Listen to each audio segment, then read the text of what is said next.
Dito sa Papa Dudut Stories, ikaw ay hindi nag-iisa.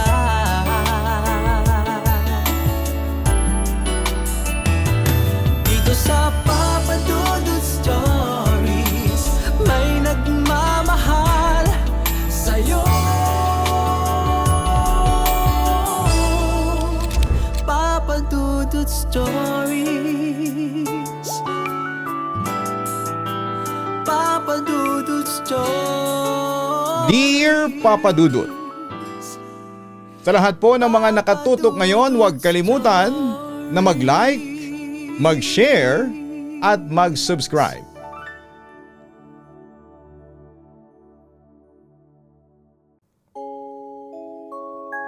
Isang napakagandang araw po sa inyong lahat at syempre sa lahat po ng mga kababayan natin na solid na nakatutok sa inyong programa online. Sana po habang binabasa mo itong sulat ko ay nasa mabuti kang kalagayan at hindi masyadong pagod sa dami ng binabasa mong sulat araw-araw. Matagal na rin talaga akong tagapakinig mo. Kung hindi ako nagkakamali ay mga 6 o 7 taon nang nakakalipas nung una kong na-discover ang channel mo online. Nang mga panahon na yon, naghahanap lamang ako ng mapapakinggan habang nag-aayos ng mga gamit sa kwarto hanggang sa mapadpad ako sa mga video mo. Simula noon ay naging bahagi ka na ng araw ko. Ako nga pala si Jamie Papadudut, 29 years old at gusto kong i-share ang isang karanasang hanggang ngayon kapag naaalala ko ay otomatikong nagpapatindig ng balahibo ko at nagbibigay ng kakaibang kaba sa aking dibdib. Masaya at tahimik ang pamilya ko noong naninirahan kami sa isang subdivision sa Maynila. Isang masipag na empleyado si Papa sa isang pribadong kumpanya habang si Mama naman ay isang full-time housewife.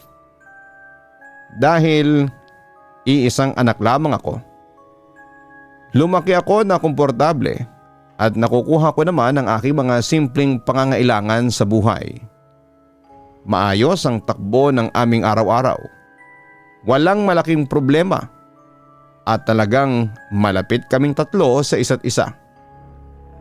Isang hapon habang nag-aayos ako ng aking sariling kwarto, nagwawalis at nagpupunas ng mga estante, narinig ko ang aking mga magulang sa sala na masayang nag-uusap at nagpaplano para sa aming susunod na bakasyon sa darating na buwan.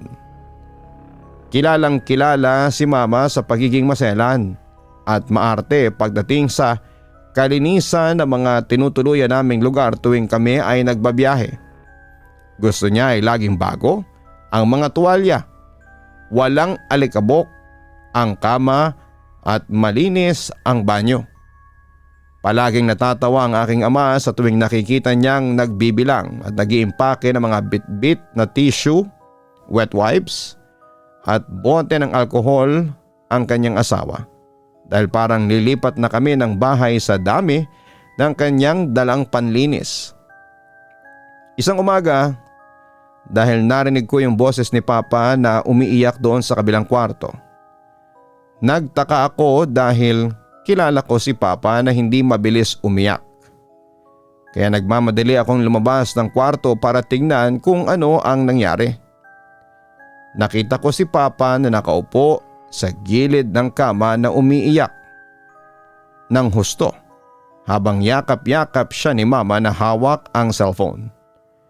Doon ko nalaman na pumanaw pala si Lola, yung nanay ni Papa na nakatira doon sa probinsya sa Naga.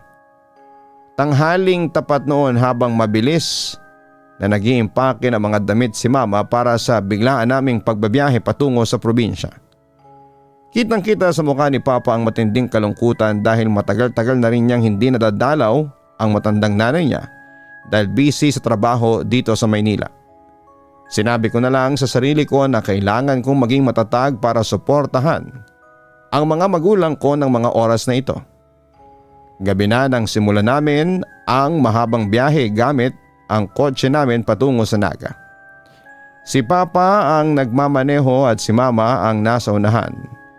At ako naman ay nasa likod. Habang nakatitig ako sa bintana, napapansin ko na unti-unting nawawala yung mga ilaw ng mga kabahayan at pinalitan ng mga matataas na puno sa gilid ng highway habang lumalalim ang gabi. Ramdam ko talaga ang bigat ng pakiramdam sa loob ng sasakyan habang papalapit kami sa destinasyon namin. Hapon na noong sumunod na araw nang makarating ang sasakyan namin sa mismong lupain ni Lola sa probinsya. Pagkababa ko, nakita ko na ang dalawang malaking bahay na nakatayo sa isang malaking malawak na bakuran. Pareho itong luma, gawa sa kahoy at semento at medyo magulo ang paligid dahil sa dami ng mga dumadalaw naming kamag-anak, tito at tita na galing pa sa iba't ibang lugar. Maraming tao ang abala sa labas na nag-aayos ng mga upuan at tolda para sa gabi ng lamay ni Lola na nakalagay doon sa pangunahing bahay. Pumasok muna si Mama sa loob ng isa sa mga bahay para tingnan ang sala at kung saan pwedeng magpahinga ang pamilya namin pagkatapos ng mahabang biyahe. Dahil nga sa dakilang maarte at maselan si Mama sa kalinisan, agad niyang napansin na hindi maayos ang pasilidad doon. Bumulong kaagad sa akin si Mama na baka hindi siya makatagal at hindi siya makatulog sa ganong uri ng silid dahil sa dumi ng paligid. Gabi na noong araw na yon nang magpa siya sina Mama at Papa na magtanong-tanong sa mga pinsan kung may ibang pwedeng matuluyan. Swerte naman na may isang malapit na kamag-anak si Lola na nagpaparenta ng isang kwarto sa kanyang bahay, na ilang bahay lang ang distansya mula sa lamay. Mas malinis, mas maayos at mas pribado yung nakuha naming silid, kaya naman gumaan ang pakiramdam ni Mama kahit papaano noong makita na maayos ang banyo.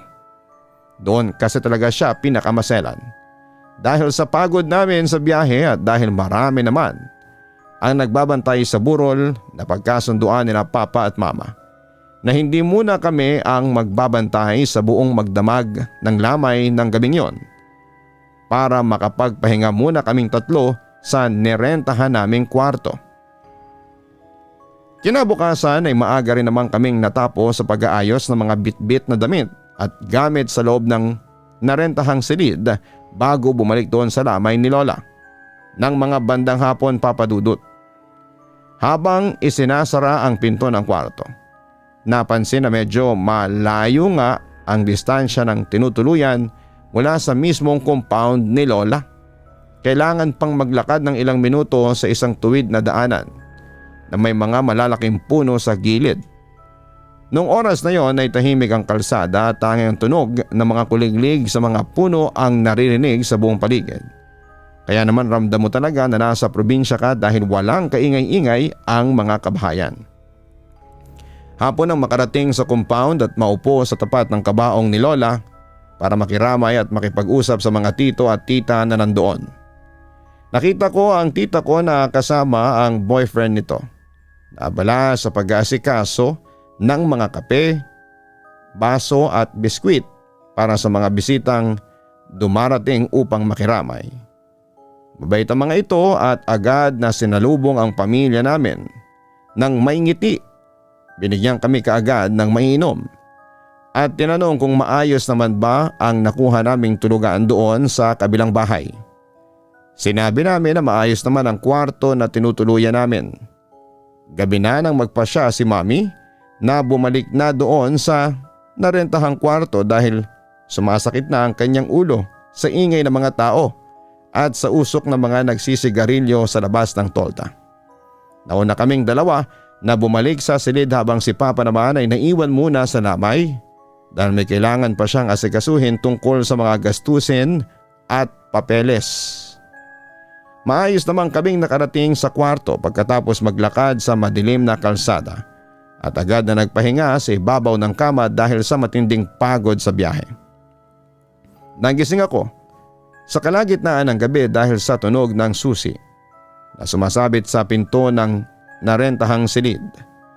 Nakita ko si Papa na pumasok ng dahan-dahan sa loob ng kwarto habang hinuhubad ang sapatos nito para hindi magising si Mami na mahimbing nang natutulog. Tumingin ako sa cellphone na nasa may unahan ng higaan at nakitang lampas na ang 2:00 ng madaling araw ng mga oras na yon. Humiga si Papa sa kabilang tabi ng kama at huminga ng malalim bago ipikit ang kanyang mga mata. Bumulong si Papa sa akin nang mapansin niyang gising pa ako. Sinabi niya na marami pang tao ang naiwan doon sa compound para magbantay sa kabaong ni Lola, kasama ang mga pinsan at iba pang mga kamag-anak. Sinabi nito na maayos naman ang takbo ng lamay at walang naging problema sa labas. Kaya naman nagpa siya na itong sumunod sa amin dito sa kwarto para makapagpahinga bago ang susunod na araw ng pagburol.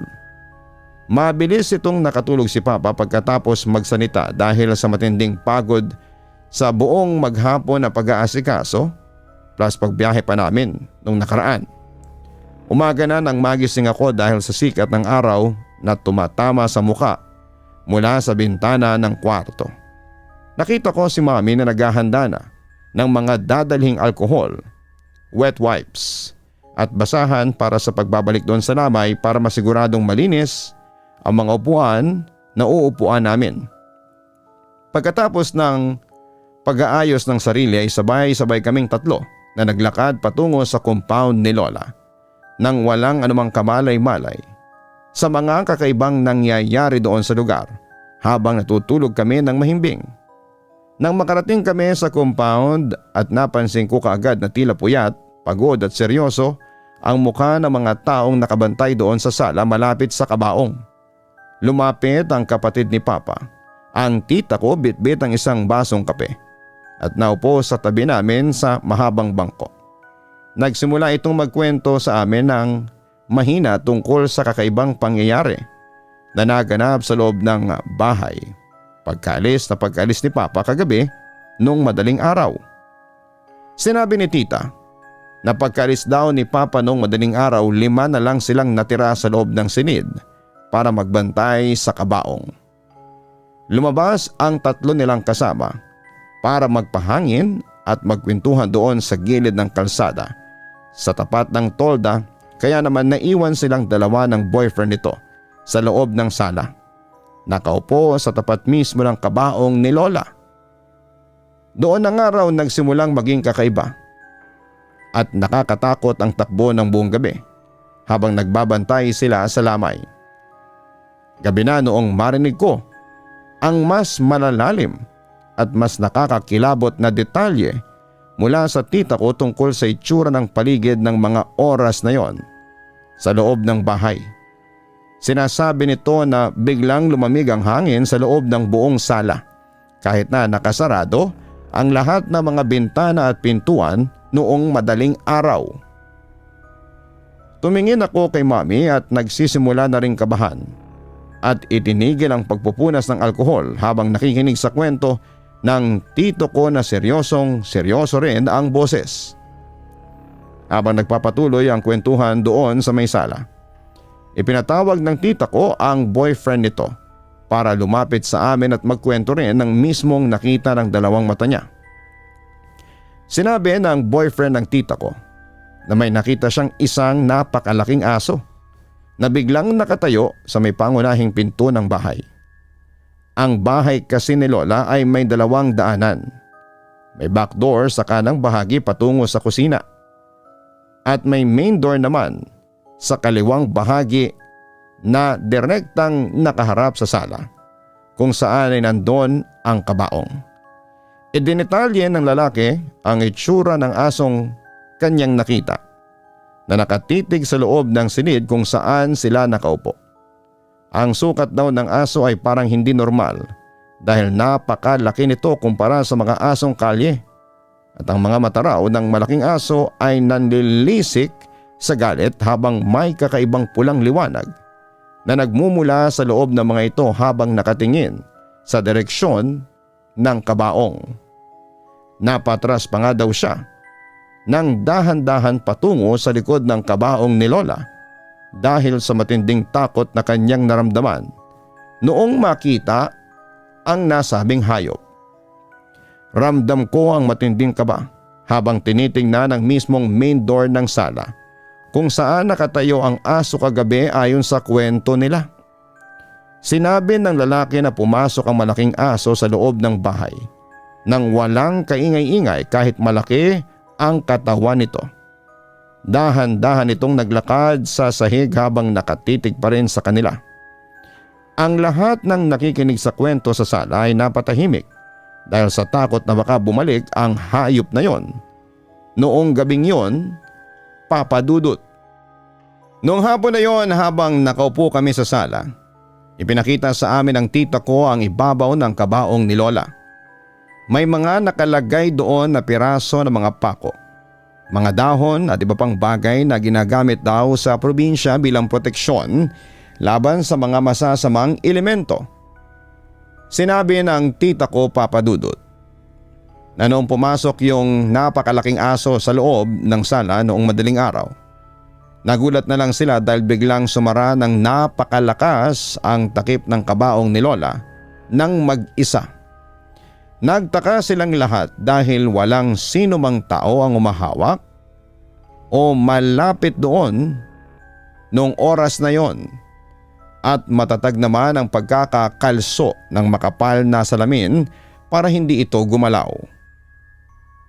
Dahil sa lakas ng pagkakasarado at sa tindi ng pag-uga ng kabaong ay nahulog sa sementadong sahig ang mga nakalagay na bawang at pati na yung mga mahahabang kandila na nakasindi sa tabi nito ay natumba at namatay. Sumigaw daw sa matinding takot ang boyfriend ng tita ko na nakatitig sa aso. Kaya naman nagkatakbo ang tita ko mula doon sa back door sa may kusina patungo dito sa sala. Noong makarating ang tita ko sa sala ay doon ay nakita niya rin ang napakalaking aso na nakatayo ng tuwid malapit sa kabaong ng patay habang nakatingin sa kanila. Ipinaliwanag ng tito ko kung paano siya nagmamadaling bumalik sa kusina para kumuha ng isang supot ng asin mula sa lalagyan para itaboy ang hayop. Agad niyang sinaboy ang mga butil ng asin sa direksyon ng aso habang nagdarasal siya ng napakalakas sa loob ng kanyang isipan dahil nga sa takot. Noong matamaan ng asin ang aso, dahan-dahan daw itong tumalikod at naglakad palabas ng pangunahing pintuan hanggang sa tuluyan itong maglaho doon sa dilim ng malawak na bakuran. Hindi ko alam pero kinilabutan talaga ako sa kwentong yon. Lalo na at sabi nila may mga aswang daw na ang pakay ay katawan ng mga taong namatay na. Kinabukasan habang abala ang pamilya namin sa pag-aayos ng mga bulaklak at mga kandila sa gilid ng kabaong, dumating ang isang matandang auntie ni Papa. Ang auntie na ito ay matagal nang nakatira doon sa mismong lalawigan. Kaya naman kilalang kilala niya ang lahat ng mga tao, ang mga ugali ng kapitbahay at ang mga lumang kwento sa kanilang baryo. Naupo ang matandang auntie sa isang silya malapit sa akin at kay Mommy para makipagkwentuhan.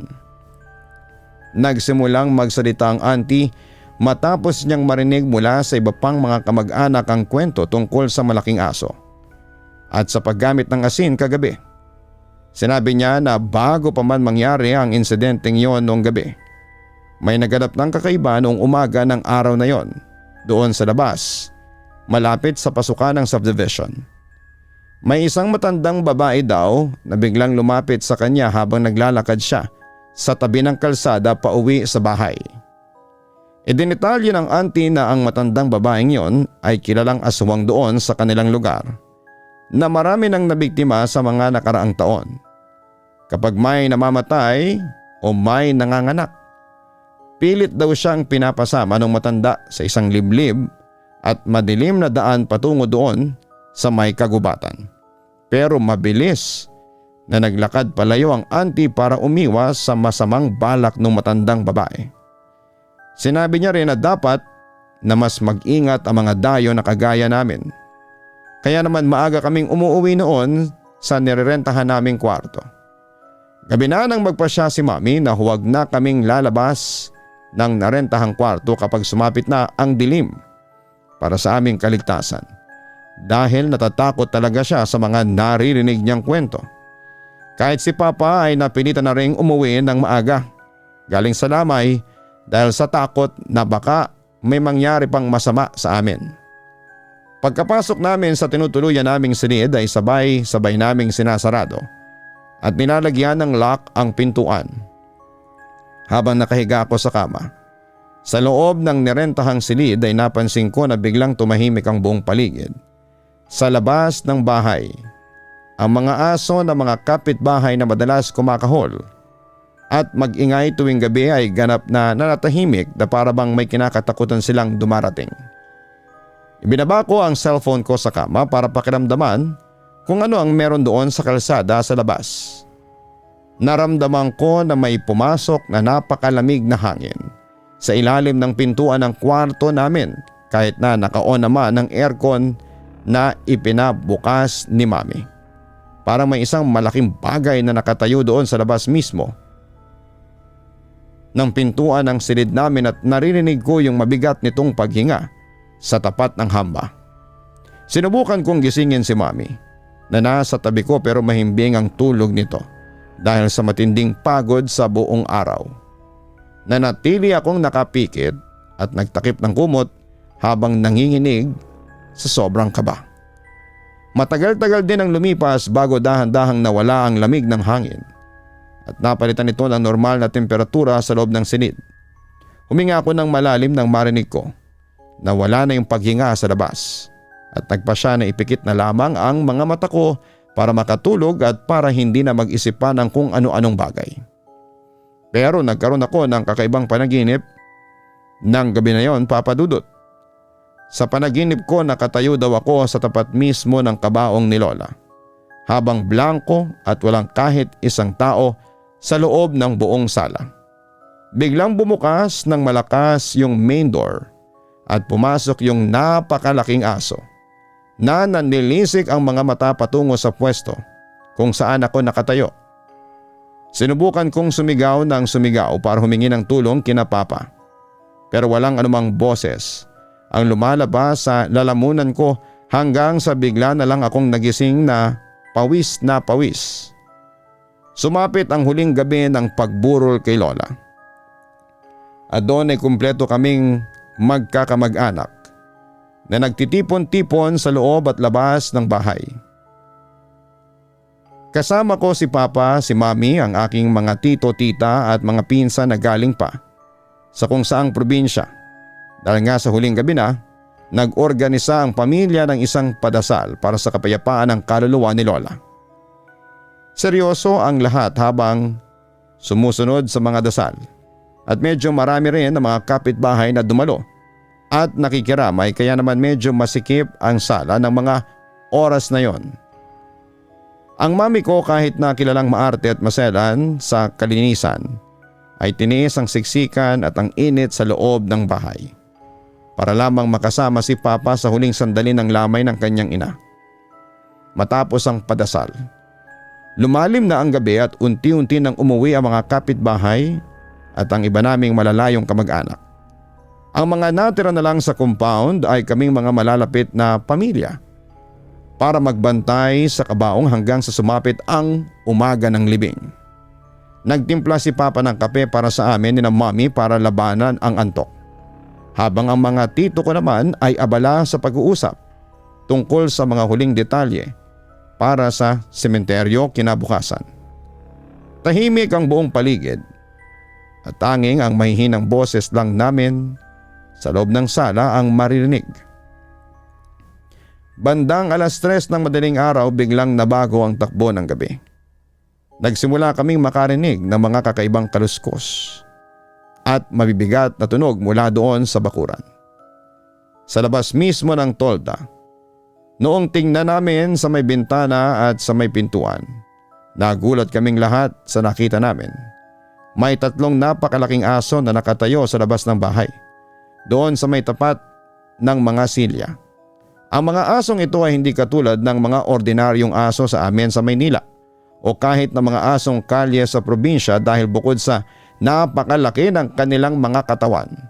Patuloy na naglalaway ang kanilang mga bibig at ang kanilang mga labi ay nakataas na parang mga asong ulol na galit na galit.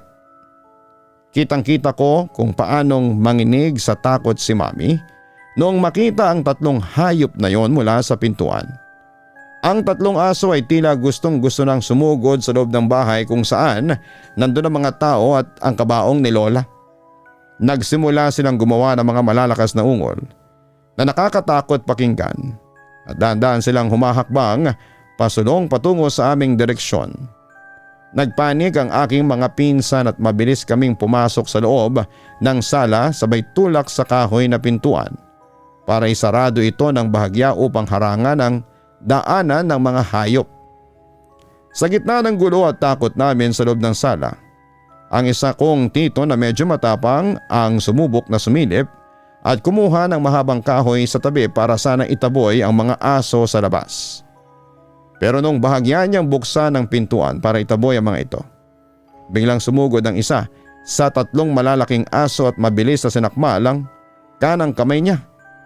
Napasigaw sa tindi ng sakit ang tito ko habang sinusubukan niyang bawiin ang kanyang kamay mula sa matatalas ng ngipin noong aso. Mabilis na dumugo ang kamay niya habang kaming lahat sa loob ay sumisigaw sa takot at walang nakakaalam kung ano ang gagawin para matulungan siya dahil patuloy pa rin na nag-aabang ang dalawa pang aso sa labas. Saktong-sakto naman na sa gitna ng matinding sigawan at gulo sa loob ng bahay, dumating ang auntie ni Papa na matagal nang nakatira doon sa baryo. Nagulat kami dahil may bitbit siyang isang mahaba at tuyong buntot pagi. Yung gamit sa probinsya na alam ng mga matatanda na mabisang pangalis sa mga kakaibang elemento. Walang katakot-takot na naglakad siya patungo doon sa gitna ng bakuran kung nasaan ang tatlong malaking aso na naglalaway. Iwinasiwas ng aking auntie ang kanyang hawak na buntot at malakas niya itong inihampas sa sementadong lupa sa tapat ng mga aso. Papadudod sa bawat hampas ni auntie sa lupa. Nagulat kaming lahat dahil ang tatlong malalaking aso ay biglang nag-iiyakan at umalulong ng napakalakas na parang nasasaktan sila ng husto kahit na hindi naman sila direktang tinatamaan ng hampas. Umatras ng umatras ang tatlong aso habang patuloy sa pag-alulong at pag-iyak na parabang mga pinalo hanggang sa tuluyan silang tumakbo palayo at umalis na patungo doon sa madilim na bahagi ng kalsada sa labas ng compound. Noong masigurado namin na wala na ang mga hayop at ligtas na ang paligid, mabilis na binuhat ni na Papa ang aking tito na nakagat at sinakay sa kotse para dalhin sa pinakamalapit na ospital upang malinisan ang sugat at mabigyan ng gamot laban sa rabies. Nanatili kaming puyat at nanginginig pa rin sa kaba ni na Mami sa loob ng sala hanggang sa sumikat ang araw noong umaga ng Sabado. Nung matapos ang libing kay Lola noong hapon, kung saan inihatid namin siya sa kanyang huling hantungan sa sementeryo ng bayan, hindi na kaming nagdalawang isip pa ni na Mami at Papa. Agad kaming bumalik doon sa nirentahan naming kwarto, kinuha namin ang lahat ng mga bag at gamit namin at nagpasya si Papa na bumiyahe na kami pabalik ng Maynila noong gabi rin yun upang maiwasan ang anumang gulo o takot. Papadudot, hindi ko talaga makakalimutan ang gabi ng lamay na iyon ng aking lola. Iyon ang unang pagkakataon na nakaranas ako ng totoong kwento ng aswang na dati ay naririnig ko lamang sa mga matatanda. Lubos na gumagalang, Jamie. May mga matatanda talaga sa probinsya na may taglay na kaalaman kung paano depensahan ng pamilya laban sa mga ganitong klase ng mga elemento.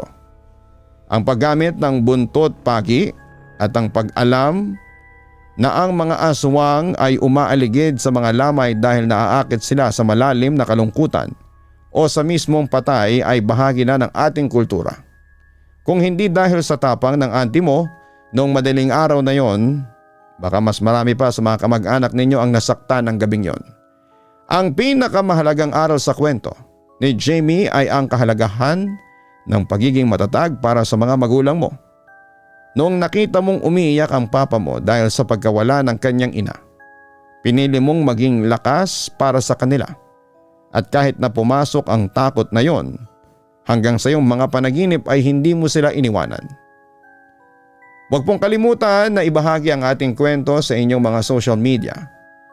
Maraming salamat po sa inyong walang sawang pagsuporta at nababasa ko po yung mga share ng ating mga ka-online ng mga nanakaw po ng ating mga content para mai-report. Na-appreciate ko po ang inyong pagsuporta. Maraming salamat po.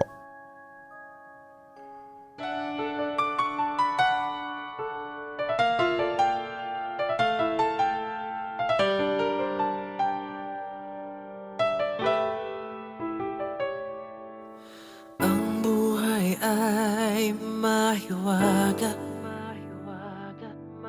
laging may lungkot at saya. Sa Papa Dudut Stories, laging may karamay ka.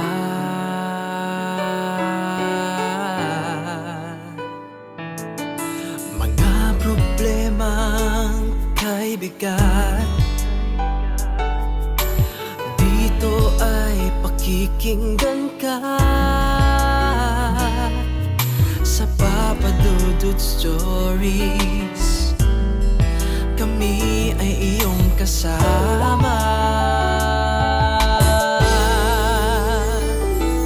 Dito sa Papa Dudut Stories, ikaw ay hindi nag-iisa.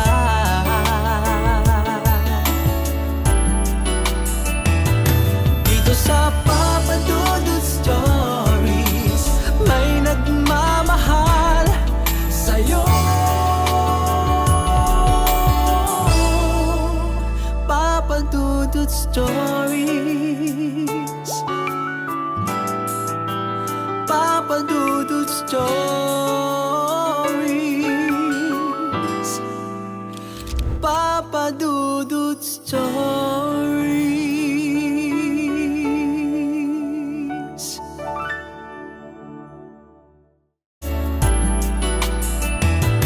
Dito sa Papa Dudut Stories, may nagmamahal sa'yo. Papa Dudut Stories, Papa Dudut Stories. Hello mga ka-online, si Papa Dudut po ito. Nag-enjoy ka ba sa ating kwento ngayong araw? Huwag kalimutan na i-share, mag-like at mag-subscribe. Maraming salamat po.